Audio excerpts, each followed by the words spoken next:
We'll go ahead and get started. I want to welcome everybody to the December 6th Transportation Coordinating Committee meeting. Be having an in-person meeting, obviously, of the TCC. There's a hybrid option that's available for folks who are not able to be here today. Just communicate in the chat, and staff will attempt to let everybody know what your question is if you have one. I'll go ahead and introduce the first item, which is the approval of the November meeting minutes. Do I have a motion to approve those minutes? So moved. A motion and a second. Bill McCord's not here, so there's no changes to the minutes. Supposed to be here today. So I don't know what's going on, but anyway, so I had a motion and a second. All in favor, please vote saying aye. Aye. Anybody opposed? Motion passes unanimously.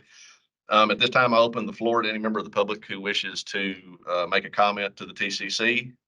Comments may also be emailed to comments@gnrc.org. Is there any member of the public here today that wishes to make a comment? Okay, I'm hearing none. I'll close the public comment section. We don't have any action items on the agenda today, but we do have several informational items. The first is committee bylaws, which is something we've talked about a little bit over the last few months. We've appointed a working group. As you guys may know, several folks here in the room today. We met after the last meeting, and there's been some email exchanges and discussions with staff on bylaws. I think it was something that was needed to help kind of provide a direction for any organization, really any group that meets, and just to talk about what your roles and responsibilities are, what a quorum is, all those kinds of things. And so I really want to thank Daniel and Michael, who have put together what I think is a very, very good document that does all the things that any set of bylaws needs to do. And I appreciate their hard work on that. And so what we're going to do today, I believe, Michael, is you're going to do a little review of it. I'm not asking for a vote today or anything. I believe the intent, if everybody is good, to bring it back next month. If not, we can continue working on it. But Michael, I'll turn it over to you. All right, thank you, Mr. Chair. Good morning, everybody. It's good to be back at the TCC meetings. I do listen online and just across the hallway. So every first Wednesday, if you want to drop in and say hi, feel free to do so. Before I get started in this, I do want to thank Josh for his leadership in helping create essentially the first ever bylaws for this committee. Historically, a lot of the elements that are going to be defined through the bylaws now were stated and described in our transportation planning prospectus document, which is a federally required document. That prospectus document will continue to describe the nature of the TCC in terms of its membership and roles and responsibilities, but it will now take direction from the bylaws themselves on certain matters in the prospectus. So I'll walk you through the draft that's been developed. We had an initial in-person meeting with the working group. And if you're on the working group, raise your hand. I know Micah and Tom, Glenn, Jonathan, Josh, and Diana Alcorn, who's not here with us today. We're all participants in that process. So we had an initial meeting of that group in person where they responded to sort of a basic framework for the bylaws. There were certain aspects of the bylaws that we wanted the working group to pay close attention to, and I'll identify those as we go along. Then we went through a few more iterations of that draft and got it ready for presentation to you all today.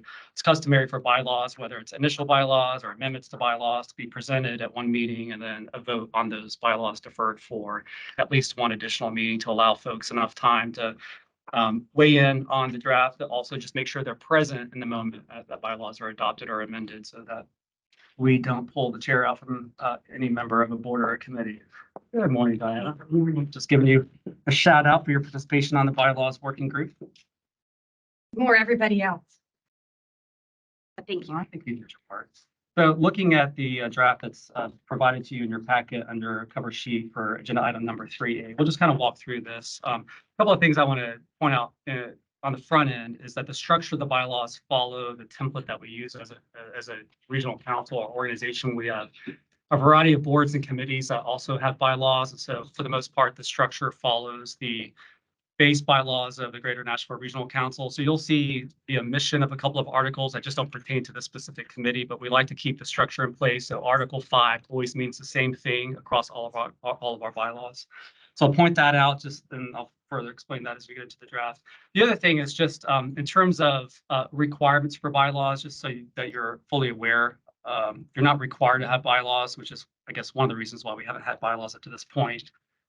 The other thing that's changed in recent years, and Melanie, feel free to correct me if I'm wrong on this, but the TCC or the existence of a technical advisory committee has been a required component of the NPO programs for TMA areas until recently, where that requirement became a recommendation. So the TCC itself is no longer formally required to exist as part of our NPO process. But I don't think anybody in this room would agree or disagree that of its importance in helping to formulate recommendations for the Transportation Policy Board. So there's really no aspect of the CFR that we would look to guide the development of the bylaws themselves. But we did cite the CFRs and federal guidance and federal policy and guidance in some of the decisions that we made in drafting these. And I'll again point that out as we get to those things.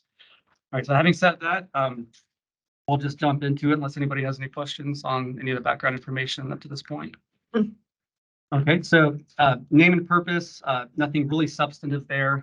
So I'm not going to dwell here, but do encourage you to review this before the next meeting and offer your comment. Geographic representation, this has substance here. Geographic representation is defined as being the metropolitan planning area, or the MPA, that's developed in accordance with the CFRs. And so our MPA is the 7-county geography that our Transportation Policy Board represents. That geography changes from time to time as the region grows from a population economic development standpoint, or as we reassess the nature of the relationships between counties and our broader MSA level area with respect to commuter sheds and shared responsibilities for transportation, planning, and decision-making. But right now it stands at 7 counties. We don't list those counties individually because it's a fluid geography. We just reference the CFRs. We also make mention, though, that this committee isn't it's restricted to representing that 7-county geography, that there might be situations where you want to advise on processes or plans or policies beyond that, and that would just be by way of agreement or otherwise required by law. Any questions about that? Again, y'all have time to review and comment on this before the next meeting. Then we get into Article 3, which is duties and functions. This is largely lifted from the way we have described the duties and responsibilities of this committee through the Transportation Planning Prospectus and other documents where we describe the TCC. There really isn't anything new here, but I do appreciate the input from the working group to get this wordsmith in a way that I think would make sense to those that are not only involved in the TCC, but on the periphery of the work that the committee is doing. All right, again, nothing really significant in terms of evolving the idea of what the TCC is through Article 3. Article 4, however, is, I think, pretty significant in terms of a change in the way we think about the structure of the TCC itself. So the TCC itself right now, the membership of the committee is defined in the prospectus document as just a list of positions across the various local government entities and state federal agencies that we have a relationship with in the transportation planning process. It's a very static list. One could argue that the people that come to this meeting month to month aren't always fully embedded within that list.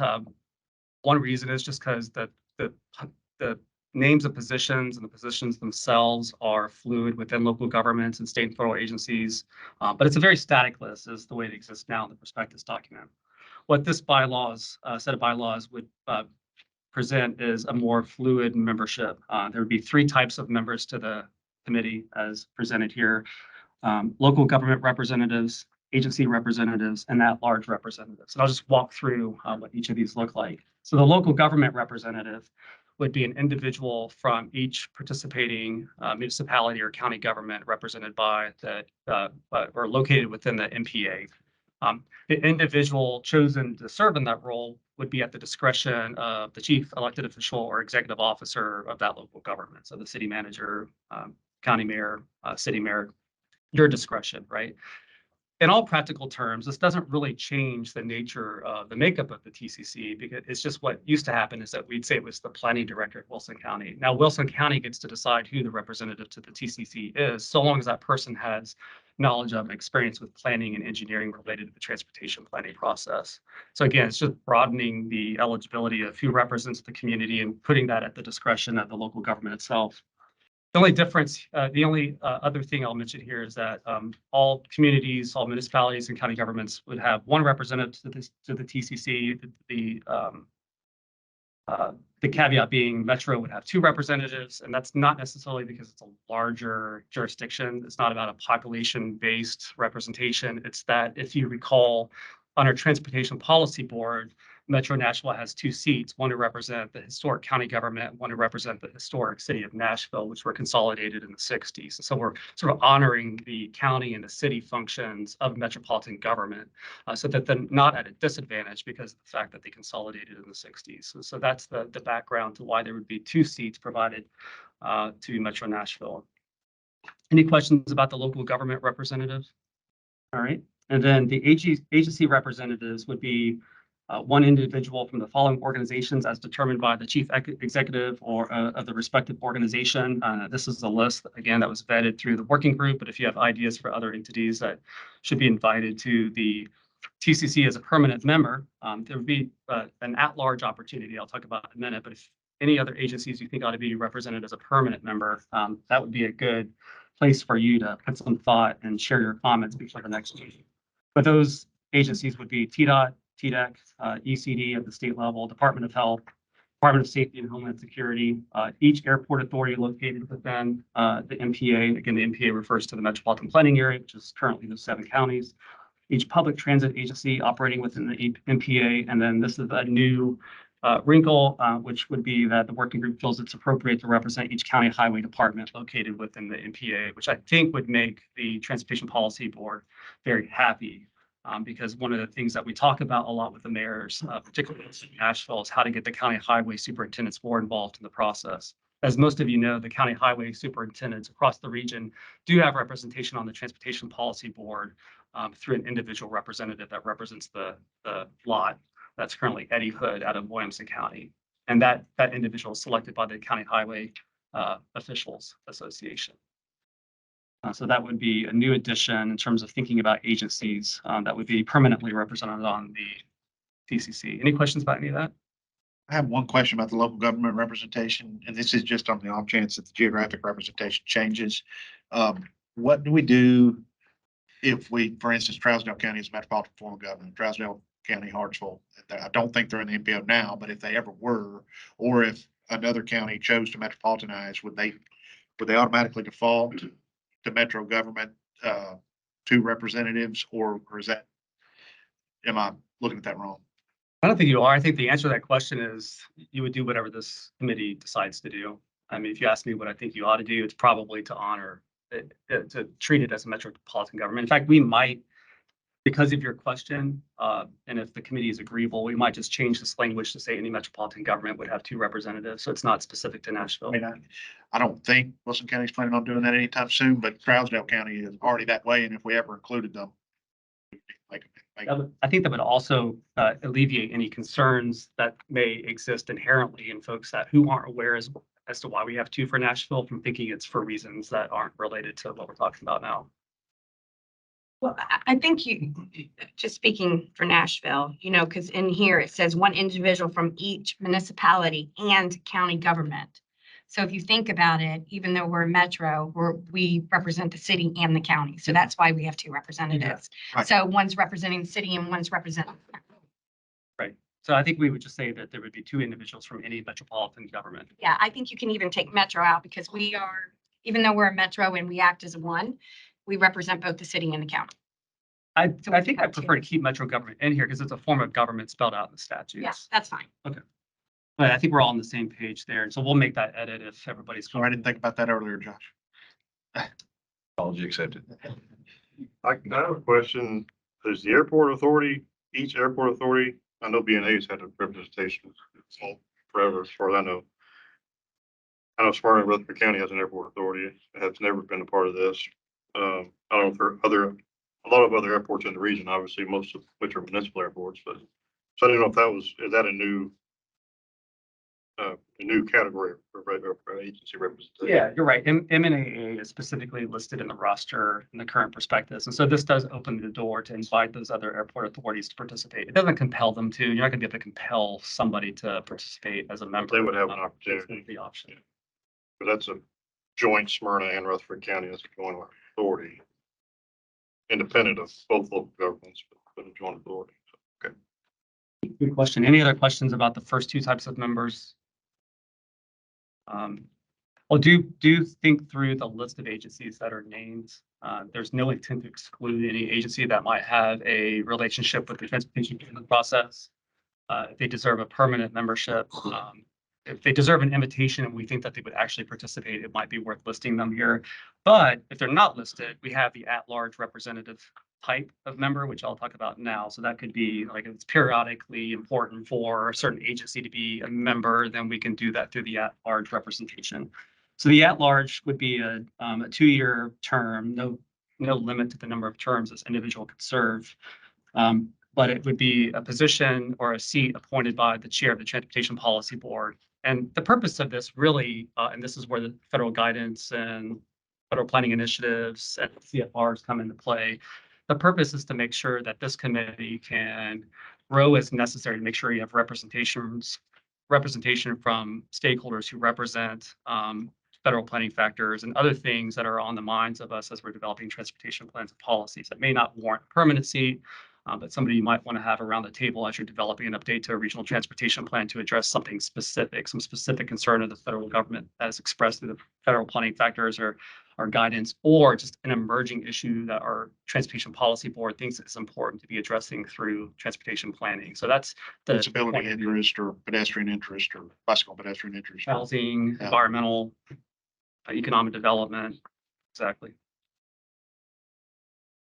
We just had to make decisions about this is not a permanent seat, so we had to make decisions about, well, how long would the term be and would there be limits to the number of terms? I think that not limiting the number of terms is a fairly easy decision to make. Whether it's a 1-year, 2-year, 5-year appointment, that's the more ambiguous decision to make. But so we set it at 2. Which I think makes a lot of sense. The important thing here is that if that seat is vacated, it's not automatically filled. It would be a new appointment by the Transportation Policy Board chair to fill that. So doesn't leave basically an echo or an empty seat if that individual ends up resigning or departing the membership.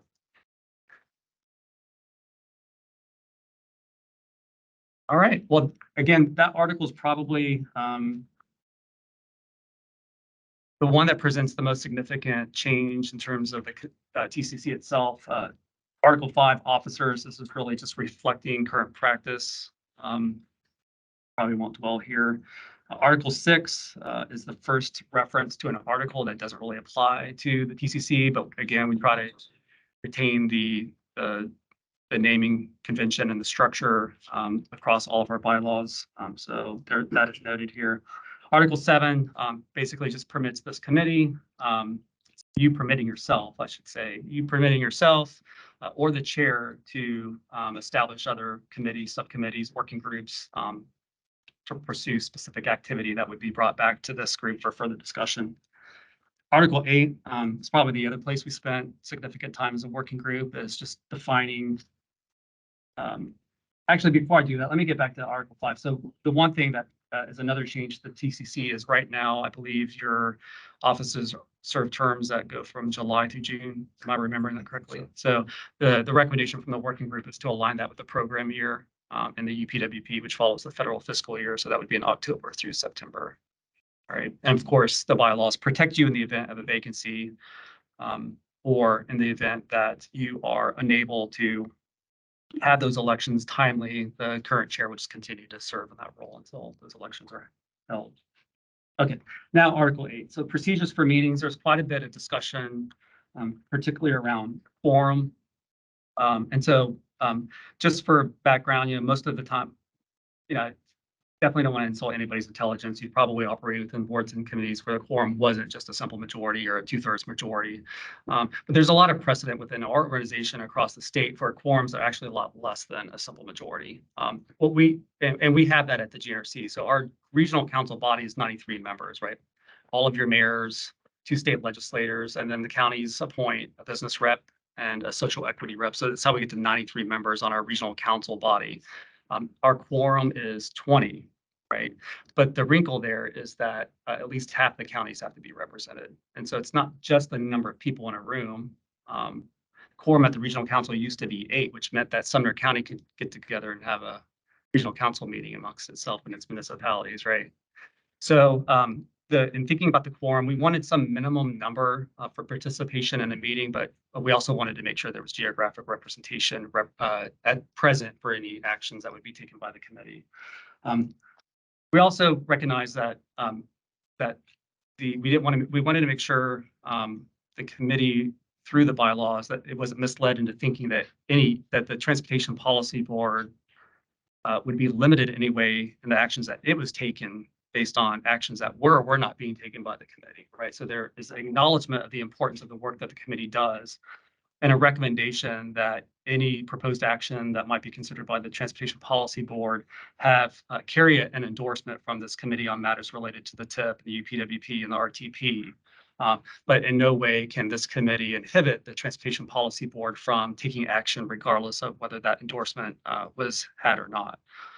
So you'll see the language here that reflects that. I will also say that the public participation plan probably weighs in more on that matter than your bylaws or even the TPP bylaws. So the public participation plan, which is a federally required document, would spell out the specific steps of adopting our core documents and the interactions that we would have with stakeholders and boards and committees. And right now, that PPP requires only the adoption of proposed items by the Transportation Policy Board, but it does require that the information be presented to the TCC in one form or another before it goes to the TPP, but it does not require any action. And that's as stated in our current PPP.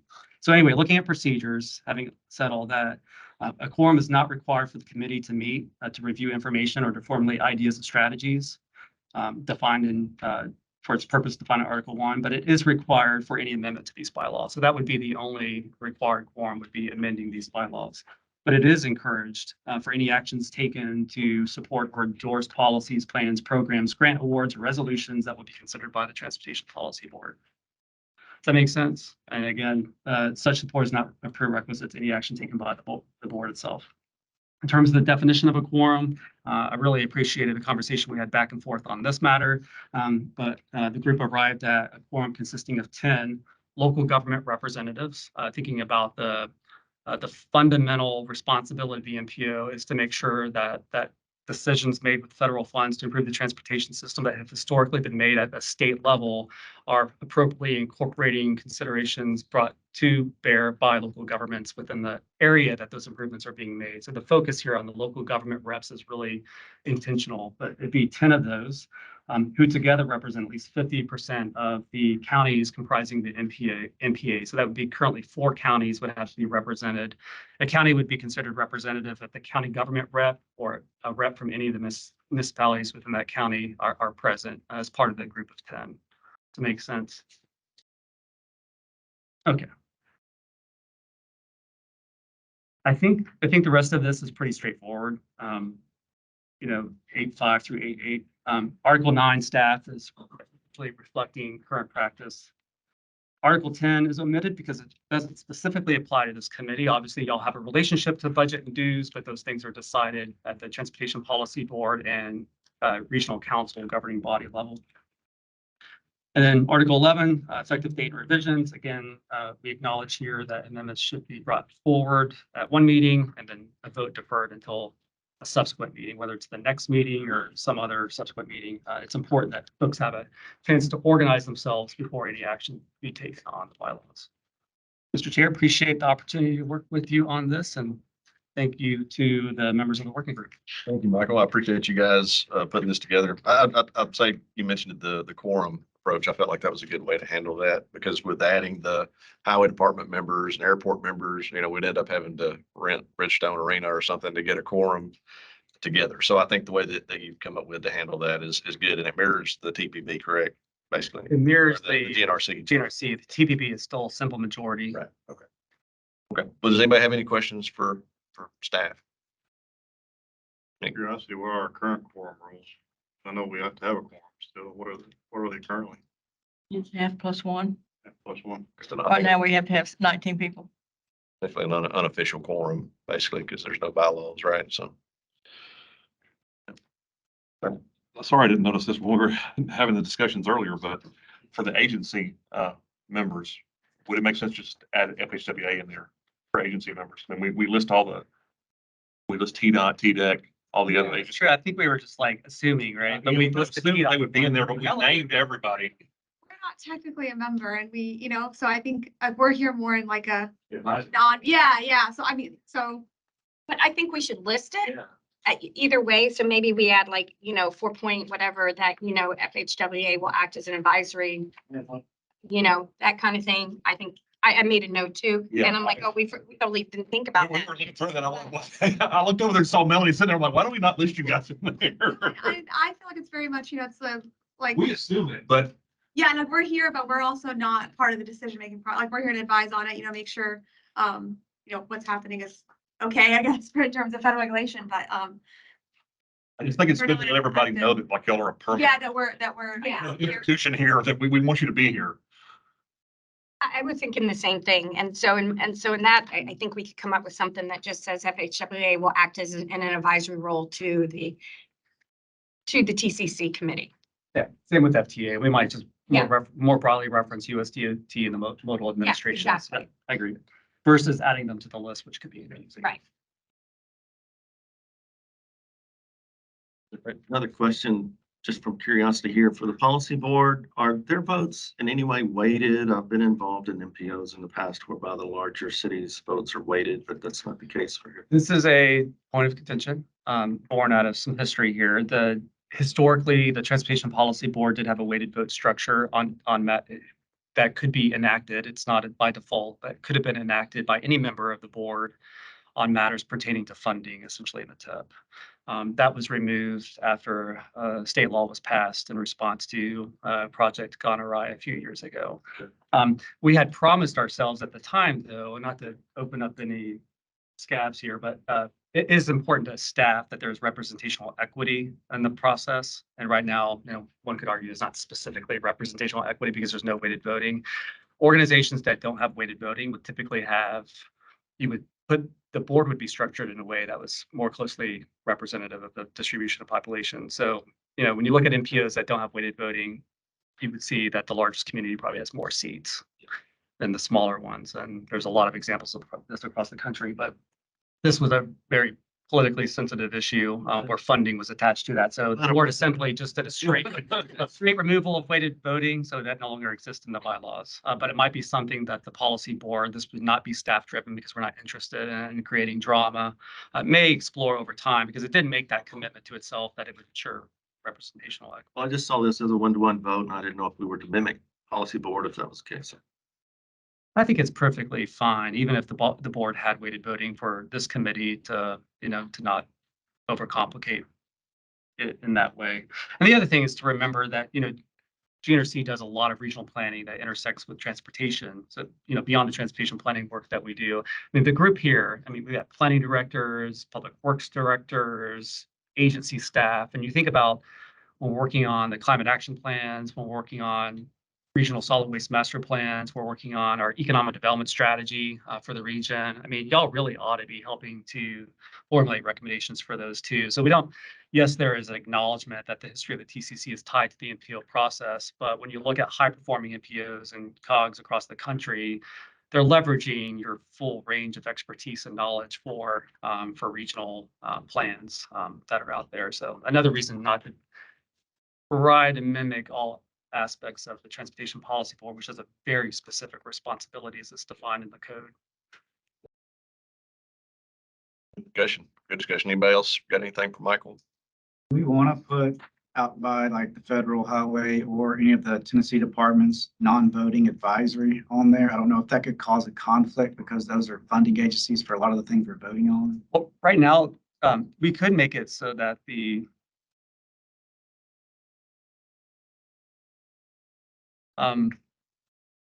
I think in the provision that we'll add, we would say they're advisory only. But right now, TDOT actually votes on the Transportation Policy Board. They're a participating jurisdiction, right? That gets voted. TDOT has a lot of different roles here. Their oversight at the state level, keep us all held accountable by eventually. Put in 4.6, I'd written up USDOT, FTA, FHWA will participate in an advisory role to the TCC.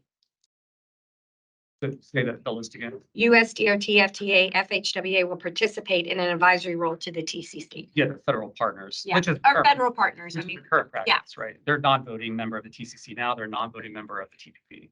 But I think keeping TDOT as a voting member probably makes sense. there we go, federal partners, makes it a little easier. And that would be 4.6.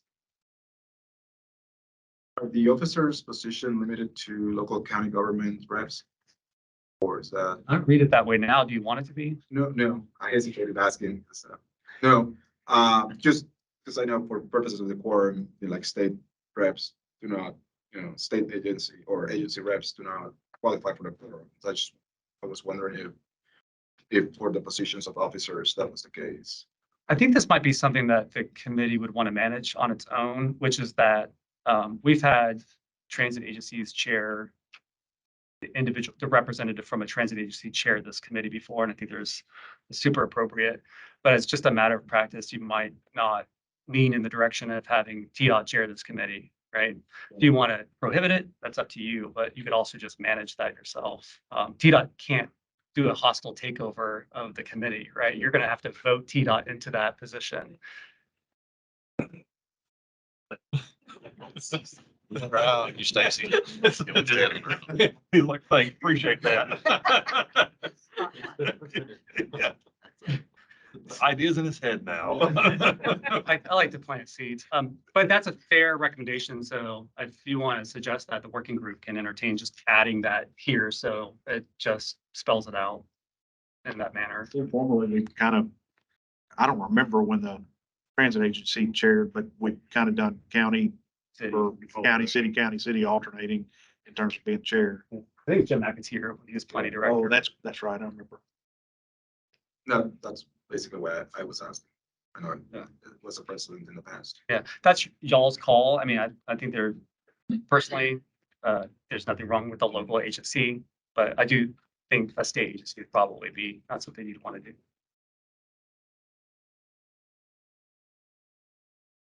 Great points. Great points. Anybody got anything else? Okay. All right, well, hearing none. Thank y'all again, guys. That was really good. And so no vote on this, but we'll be bringing it back next month for a potential vote, correct? Okay. And I do think that if you have comments, please get those to us. Daniel will communicate this by a certain date. He'll let you know what the date is, because whatever you vote on in January needs to be included in the packet so that you have, that period of time to review the final version. Yeah, I'll include that in the follow-up email, and there'll be a link to the bylaws document as well, so. Thank y'all so much, guys. Moving on to informational item B, carbon pollution reduction program. Caroline Said will be making a presentation.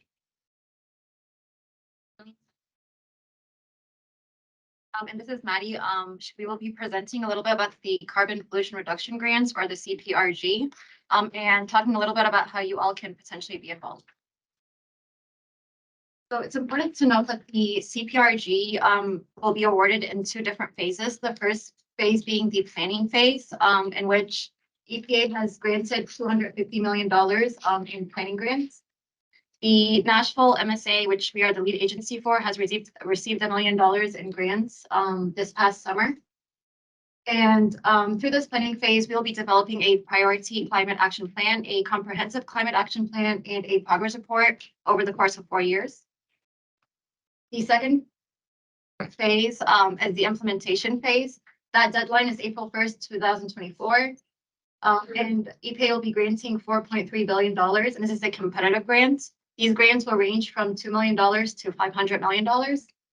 And projects that are submitted for implementation grants have to be included in the PCAP, which is due a month before the implementation grant deadline. So EPA's objective with this grant is to tackle damaging climate pollution and creating jobs in the community, as well as reducing energy costs for families. We'll also be addressing environmental injustice and providing solutions for environmental concerns in our low-income and disadvantaged communities, and to deliver cleaner air by reducing that harmful air pollution in the places that we work, live, and go to school. Goals for local implementation is to implement ambitious measures to reduce large quantities of greenhouse gas emissions by 2030 and beyond.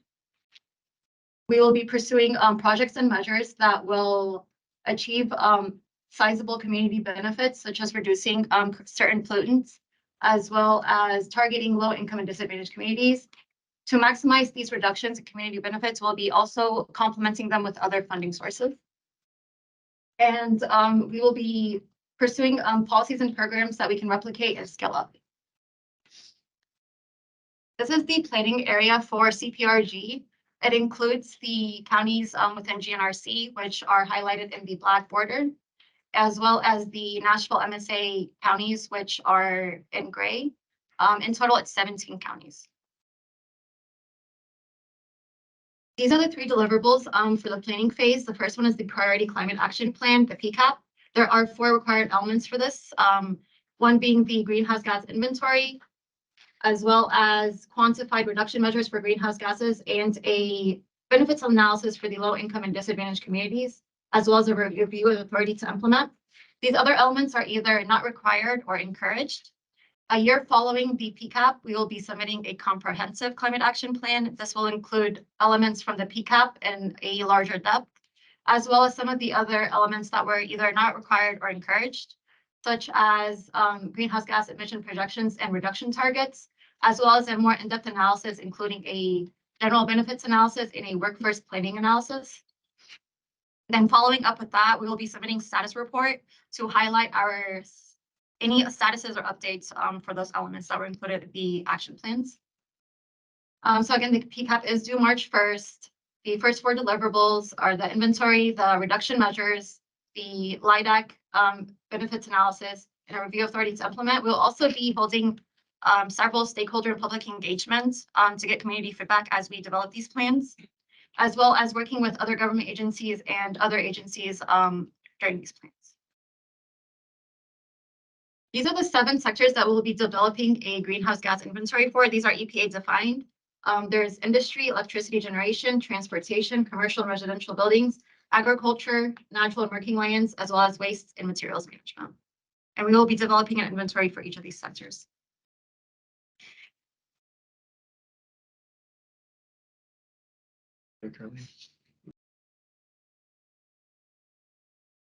So these reduction measures or projects will be based on emission reductions and will focus on achieving the most greenhouse gas emissions possible. They can include measures that reduce emissions or enhance carbon sinks. Other factors that will include as we develop these projects are reductions of co-pollutants, the benefits to low income and disadvantaged communities, how cost effective these projects are, and other economic factors. The EPA's Notice of Funding Opportunity has listed different examples of what these projects can look like for each sector. For the agricultural sector, these can be incentive programs to fund electrical agricultural equipment, as well as incentives for technologies and techniques that will reduce nitrous oxide emissions from fertilizers, as well as promoting anaerobic digesters.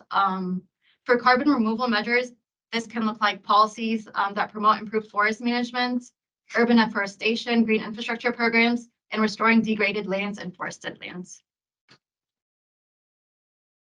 These are examples specifically for just transportation sector. This is also included in the NOFO. These measures or examples of measures target primarily shifting modes of transportation from personal vehicles to cleaner alternatives like biking, pedestrian, and public transit. And this can be done through either implementing programs and policies to support these different modes of transportation, like installing bike storage facilities, increasing infrastructure for EV charging, as well as redesigning roads to be safer for pedestrians and bikers. And it can also be incentive programs to replace heavy-duty diesel vehicles and equipment with zero-emission counterparts. Okay, and then I am going to cover this second half of our presentation, which is some of the other PCAP deliverables that we have. One of the ones that Caroline already mentioned was the low income and disadvantaged communities benefit analysis, or the LIDAC benefit analysis. And the purpose of this is to really assess benefits of our greenhouse gas emissions reduction measures to these LIDAC communities. The CPRG grant is a Justice 40 initiative from the federal government, which means that 40% of benefits from this program are meant to accrue in historically underserved communities like these LIDAC communities. And for the PCAP, at least, the community benefits that we need to list and cover are pretty high level, but they could include things like increased climate resilience, improved access to amenities or to things like public transit, jobs created and economic improvements, and decreased energy costs and improved energy efficiency.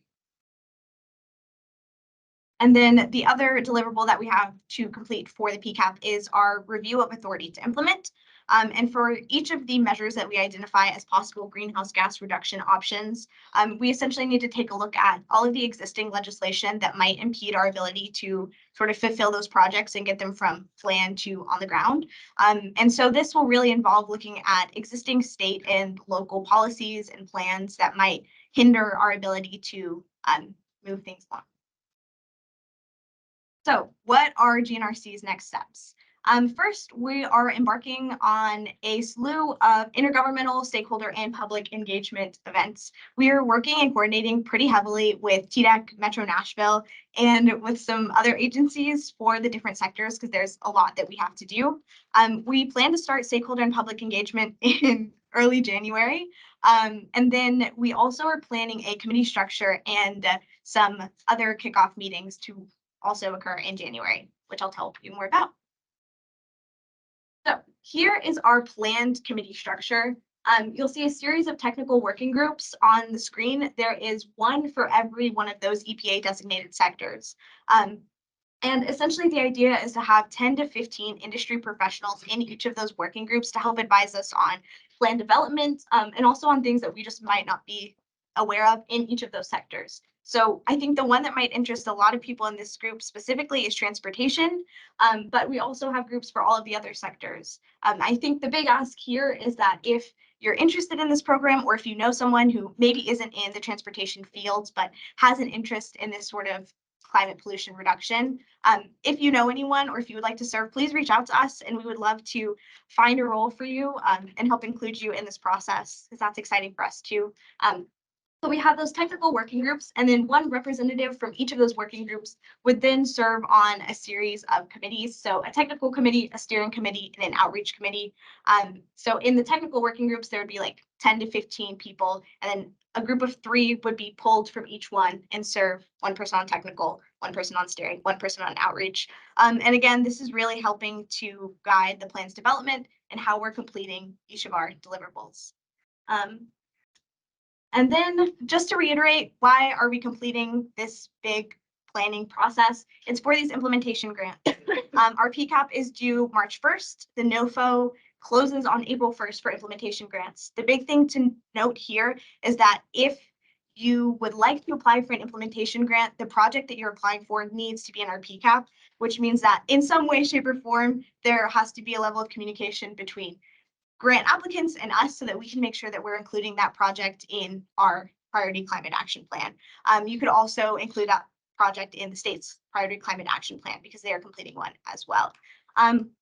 Again, there are going to be $4.3 billion available for competitive grants, but EPA has really heavily instilled in us that these grants are going to be pretty competitive. And they are encouraging coalition applications. So that would look like maybe a couple counties banding together or a couple cities within the state banding together and embarking on one like pretty substantial project. And the eligible entities again are CPRG lead organizations like GNRC, but like I mentioned, state and municipal, tribal and territorial entities are also eligible. And I think that's all we have for you. Oh, actually, we have one more with our contact information. This is important. Like I said, if you have any interest in this, or if you'd like more information or know someone who might be interested, here are our contact information. Caroline is up first, I am next, and then I'm sure several of you are familiar with Jessica Hill, who is Director of Community and Regional Planning. You can also reach out to her and she can get you connected. Thank you all very much for that presentation. Does anybody have any questions for Caroline or Maddie? Okay. All right, hearing none. Thanks again, guys. We'll move on to the last informational item, carbon reduction program. We're going to get a presentation from Daniel Caparella on this one. All right, thank you, Chair. I'll start by just pointing to the connection between everything that Caroline and Maddie presented to the carbon reduction program. It's pretty clear at this point from the different federal agencies that reducing carbon emissions is a top priority. That's in, both the carbon reduction program from our suballocated as well as the state's allocation for carbon reduction and EPA as well. So I would encourage you to look at all the projects and needs that you have in your communities. This suballocated call for projects is not the only opportunity for you to fund your ITS projects and other projects that could potentially reduce carbon emissions. So keep that in mind. Just as a reminder, Carbon Reduction Program is a new program to reduce transportation emissions. Again, there are the numbers nationwide, statewide, as well as our 2 urbanized areas. ITS, electrification upgrades, bike ped facilities, street lighting, and the like are all eligible projects. And then requirements in terms of match, 20% non-federal match, except for a few types of projects like ITS that can be 100% federal. And then again, it has to be obligated within 4 years of the apportionment. So just as a reminder for phase 2, since we've already completed phase 1, we're prioritizing funding for these suballocated funds for fiscal years 2024 through 2026 for use on existing and new TIP projects. These are our proposed prioritization criteria. So in line with federal requirements, it has to be able to demonstrate a reduction in carbon emissions in terms of project status. Existing projects in the TIP in need of additional funds will be prioritized over new starts. In terms of project readiness, can the project applicant demonstrate that the funds can be obligated within 4 years of the award? And then for new projects, is the project currently listed in the RTP? And then, of course, documentation of proof of local match if it's not funded 100% federal. In terms of timeline, the deadline was November 30th. And then we'll be recommending award recommendations for adoption by the board on the 17th. You all will see them obviously before that for public review and comment. This is just a slide showing you the availability following phase 1. So the carryover from phase 1 was just under 800, about 800,000 for the Nashville-Davidson UZA. We programmed all of the Murfreesboro allotment for those 2 fiscal years in phase 1. And then 24 through 26, Murfreesboro has just over $1 million. Again, these are federal funds. And then the Nashville urbanized area has just under 10 million. These are the list of the applications received, totaled about 27 million. So obviously over what we have available. So we'll be going through an evaluation process for all of these. Murfreesboro, the Memorial Boulevard traffic signal improvements, Franklin's Murfreesboro Road traffic signal improvements, Mount Juliet's ITS and signal improvements, Lebanon, City of Lebanon, Transportation System Phase 2, RTA's regional bus service operations. Those 5 projects are all existing TIP projects. And then those last 2 on the list, Jefferson Pike intersection improvements and Connect Downtown are both new starts that have been submitted as applications. In terms of next steps, throughout the next month, we'll be evaluating these candidates for award recommendations that you all will see in January.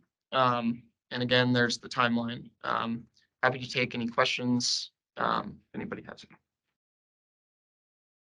Yes, Jay. So is all this money ready to obligate? You mean once it's awarded? Well, yeah, I mean, is it ready to obligate? Oh, I see what you're saying. Depending on the fiscal year that it's awarded. Yes. Go back to the chart that had the funding of what's available. Yeah, that one.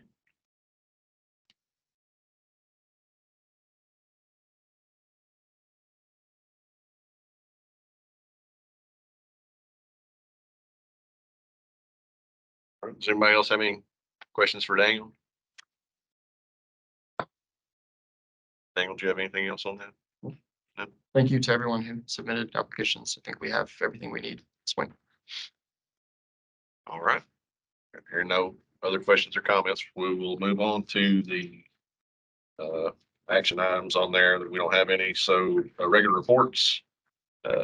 Melanie, you have anything for Federal Highway? Yeah, a couple of things. I'll just keep with the tone of carbon emission reduction. I'm sure many of you guys have seen that, the GHG, the greenhouse gas, performance measure final rule was released. It's kind of pre-released, not in the Federal Register yet, but it's out there for everyone to see. So this will require state DOTs and, MPOs to establish declining CO2 targets relative to 2022, calendar year 2022. But there's no mandate on how low those targets need to be, but they do have to be declining. PDOT will have to establish their first target by February 1st, 2024, and then MPOs will have 180 days after that to establish their targets as well. So I think MTPs and TIPs will have to be updated within 2 years of I think release of the final rule. Is that like the safety performance measures? Is that optional for MPOs or does every MPO have to do it? You have to do Your it, own, I but mean, you or could, can you have to you do your own. You could adopt I'm pretty sure you could adopt the states. Yeah. So I think as far as I understand, as soon as the actual Federal Register comes out, when it's like official, we'll send out like official notice, and I believe there'll be a webinar just to like explain all the ins and outs of it. But just wanted to put that out there that is coming. The FY24 raise NOFA was also released, I think it was Friday. So that makes $1.5 billion available for construction, capital and planning grants. Raise is pretty wide kind of scope. So it's really trying to fund eligible surface transportation projects that will have a significant or local or regional impact that advance equity, safety, climate, sustainability, workforce development, kind of a wide range of what's eligible there. And applications to that are due February 28th, 2024. And then there's also kind of a new program that we've been hearing about. It's not out yet, but I do want to just put it on y'all's radar. It's new with IIJA. It's the Active Transportation Infrastructure Investment Program. So it's going to be a competitive grant program to construct projects to provide safe and connected active transportation facilities and active transportation networks. So really targeted towards bike and pedestrian infrastructure. And that's also going to be planning and design grants and construction grants. And as soon as the NOFA is out for that, we'll let you all know. But that's just wanted to put that out there as something new that's coming. That was it on my end. Does anybody else have any questions for Federal Highway? No? Okay. Moving on, Stacy, TDOT. Yes, sir. Following up on carbon reduction, our air quality office, Andrea Noel, she had submitted a plan to our strategy plan to Federal Highway back in November. And so once all that's approved, she's planning to come early next year and present information to both the TCC and the board as well. So there'll be more to come on that from our end. Safety targets are due the end of February, so you all are on track. I know that they will be adopted at the January meeting, so great job there. And another requirement is to send us the annual listing of obligated projects. Y'all have also already done that, so just wanted to give some kudos there for getting those things taken care of. One of the grant programs we have is the signal optimization that closes today. So if you've not got it in, you're probably not going to, but just thought I'd mention that as well. So hopefully you all have already got that taken care of. Planning grants, very popular program in my section. We're going to roll those out. There's going to be due the middle of January. So very similar program. We're preparing an application online, a fillable application. So once we get that, I'll get that out to Daniel to distribute to everyone. But if you got some thoughts in mind, just go ahead and start putting those together for that program that many of y'all have applied for and utilized over the last few years since 2015. That's when our program started there. So be prepared to put that together. We'll be on a pretty quick timeline, looking to try to get those out and working to notice proceeds by April. There'll be a 12-month window from April to March because that's when our contract closes on that program or with our consultants for that program. So be prepared. You all, just like myself, has been seeing some stuff on the news about TMA and the statewide partnership information. I saw some more information on the news this morning. So that's all going to be revealed to all of us December 18th. So be prepared for that. I've given information prior on that, again, under statewide partnership, about just over 100 projects submitted. 66 of those made that initial cut, we'll say. About half of those were in the Middle Tennessee area. And so we'll look to see what the results are and look to see what the plans. Just want to let everybody know that we gave a lot of input and for the program based on how you all have prioritized projects in the past through through the ranking process and through the planning process that the MPO does for that. So that's all gone into effect. And so we'll see what the results of that are soon to come here in just a couple of weeks. So any questions for me? On the planning grants, how are y'all doing it now as far as like consultant requests? Is there a way to, is there a prioritization where we can request specific consultants or anything like that? Yes, in theory. So we so when we go through, so I think we have 8 to 10 consultants on the list now, so they all have opportunity to put in a proposal for that. Once we receive that, we do consult with the local jurisdiction that submitted the application to get their feedback. You don't have to be you're a part of the process in our decision. You won't score their proposals or anything like that, but you still do have the ability to give us feedback towards the submittals, and then we'll make our decisions based on that. But yes, you would be a part of that process. It's kind of like when I was in the Marine Corps, they gave me the option. They said, pick your first duty station, prioritize them. So I said, well, my first is North Carolina. Number 2 is California. They said, great, we're sending you to Japan. It's kind of like that. 'Cause I think We'd send you to Carolina. I got you. But just, I think there's probably some that have better strengths than others, on the list. And we've done these since 2015. So we've got, obviously somebody you're more familiar with. It's done not only these projects, but other projects with you all that's already got a lot of the data and information that could be utilized in the new one.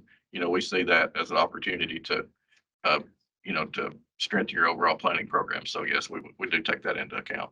Makes sense. Yes. Thank you, Stacy. Anybody else got anything for Stacy? All right. We got our eye on you though. You know that, right? Yes. All right. Very good. All right. Chair report. I don't have anything to report necessarily. We got Michael here though. Michael, I don't know if y'all were going to say anything during the staff report or anything about the hiring process for the NPO coordinator or anything. I'd not put you on the spot, but Feel free to just describe your experience. We've had an interview process that's still underway. That's about all we'll say at this point. But if you want to talk about your experience. interviewed a couple of candidates. Was that Friday before last? I forget. Time runs together when you have little kids. It was Friday. This past Friday. Yeah. And so we interviewed a couple of candidates. I'm not getting specifics about who we interviewed or anything, but I thought they were pretty strong. Jim, I don't know if you'd agree, but I think we'll win either way with whoever they end up going with. But I think it'll be good to get that position filled. Daniel's done a good job in the meantime, but I'm sure he's ready to have somebody come in and take the reins there. Gosh, they know what eater snacks are too, don't they? That's right. I didn't know what those were until y'all explained. There's a lot of inside jokes going on at that, but Mike, I don't know if you have anything to say about that, where you're at. Okay. All right. Well, we look forward to seeing what happens with that, but that's all I have. I don't have anything else. I'll turn it over to Daniel for the staff report. All right, thank you, Chair. A couple things. So first, if you look back to the back of the room, we just had that turned on. Thank you, Kristen. She's still here for doing that. For those of you on this side that can't see, we'll have that going in the future so that everybody around there can see the slides. Couple other things. So if you turn to the last section of the packet, we have our monthly TIP status report. Keep in mind the sections after figure 2 are only representing the first month of fiscal year 2024. So that's, well, one of the reasons why those numbers look so low, because it only represents a 1-month period. But I won't go through this since I've gone through it before, but take a look at each of those information boxes for obligations and let us know if you have any questions. And then finally, I know Bill's not here, but I think Nick can probably accept this on his behalf. We have a certificate of appreciation for Bill. He's retiring, as he told us last meeting. I looked it up. He's been serving in that role at Gallatin since October of 2013. So just over 10 years of service. And we really appreciate all of the work that Bill has done, both on the TCC as well as our Bicycle and Pedestrian Advisory Committee and in various other roles across our MPO and regional councils. So if you could join me in thanking Bill and you could give this to him on your way. We'll talk with Michael and see if we can get some kind of a, I don't know, like a museum area or something for the folder that Bill carries. Bronze. You should have intentionally misspelled something on the plaque. I found it. It slides out. Yeah, it slides out. I can make some edits if we really want to do that, but. List of T-Dot project updates too. Hey, I want to answer, my head, somebody asked me a question about working with Bill and what we thought, and they were very serious. So what do you think about working with Bill? And I think because we kind of kid and joke, they kind of taken it like, we were, had some kind of way when I told them that I think we really appreciate his comments and candor, and his detail. And he has a lot to gals. I thought that was a good question that they asked, because they were really serious about the perception of gals. And We all need guys like Bill to hold us accountable. Yeah, Bill, you get something ready, Bill's gonna look at it, you proofread it, so it's not gonna be the same working without him, that's for sure. All right, well, I think that concludes, the business we have on the agenda. Is there something else? Are we, so, let me get my calendar out here. So we're looking at rescheduling the January TCC meeting. So that would normally be on January the 3rd. That's right after the new year. A lot of people will be out of town. Daniel and I had talked about potentially rescheduling that to the 10th, correct? Is everybody okay with moving it to the second Wednesday of the month? Is there anybody got a conflict or anything with that? Okay. All right. Well, that's what we'll aim to do then here. No objections there. Thanks for that reminder, Daniel. That's all I have. Does anybody else have any other business to come before the TCC? Hearing none, motion to adjourn.